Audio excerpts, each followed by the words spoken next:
Hi, good morning, everybody. Hope you're all enjoying this fine, beautiful Monday morning and that everyone is healthy and safe. Um, this video is going to show you, or for a lot of you, re-show you the Choices 360 website that Dodea has provided for you. I had already begun with the seventh graders and one group of the eighth graders, but I'm going to do a refresher anyway, so that you have this link always to refer to.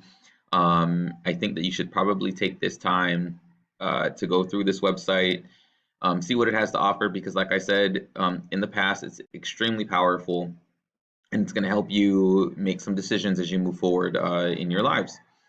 And so this is Choices 360. The first thing I want to show you up here is the website, choices360.com. If you haven't already set up your account, your username will be your student email address, and your default password, if you haven't already changed your password, will be password with a capital P and the 4 digits in your student email address. So if my email address was JCAM6894, my password will be password with a capital P 6894. Those 4 digits in my email account. That should let you in if you haven't already changed your password. Change your password, add in a couple of security questions, and then you should be good to go. Everybody else, you should already remember your password. If you don't remember your password, send me an email and I will change that for you. All right, let's get started. Once you log into Choices 360, you're going to find these 4 main pillars of the website: career planning, high school planning, college planning, financial aid planning. At this time in your lives, the 2 key ones are probably career and high school planning. I'm going to quickly touch on the college planning piece, just more for informational things. This certainly becomes much more important as you hit high school. So it's good to start looking at it now, but maybe not the biggest piece you should be focusing on just yet. So let's jump quickly into career planning.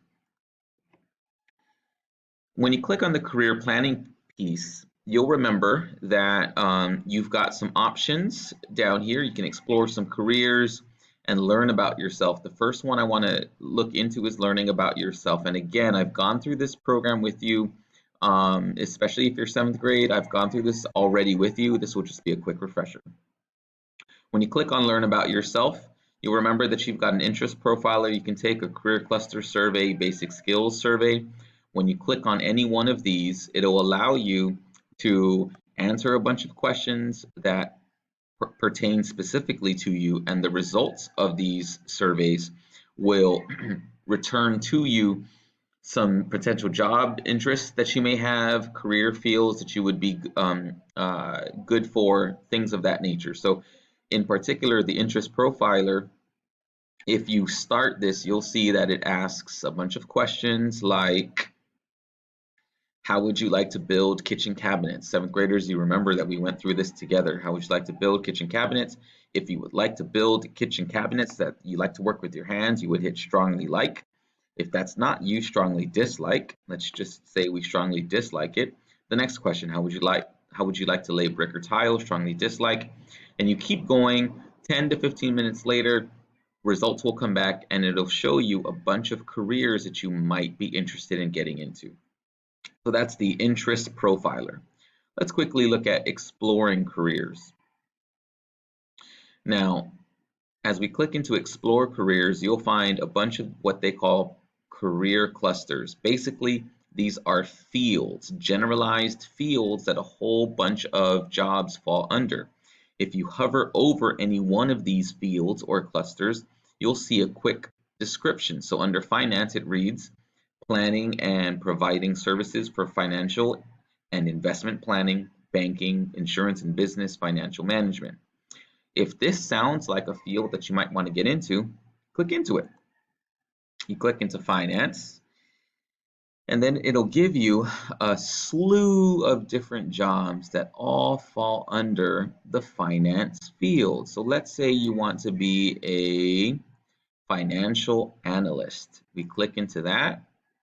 Or even if you don't want to be it, but it sounds cool and you want to find out more about it, that's exactly what this is for.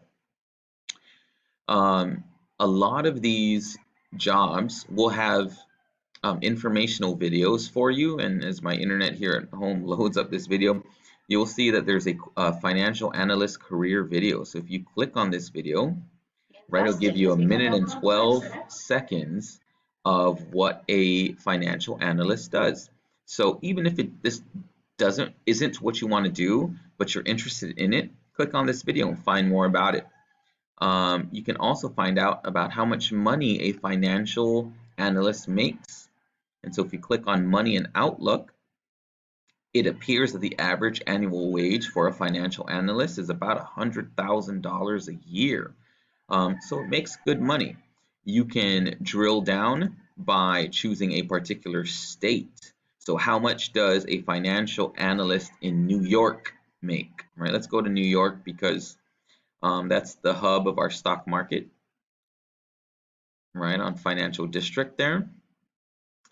So we go into New York and it appears as if the average annual wage for a financial analyst in New York is a lot higher than the national average at $137,000. So this is the career planning piece. I will do another video that looks at the high school planning piece, and then another video that looks quickly at the college planning piece. But for now, go ahead and take a look at the career planning. It's pretty cool.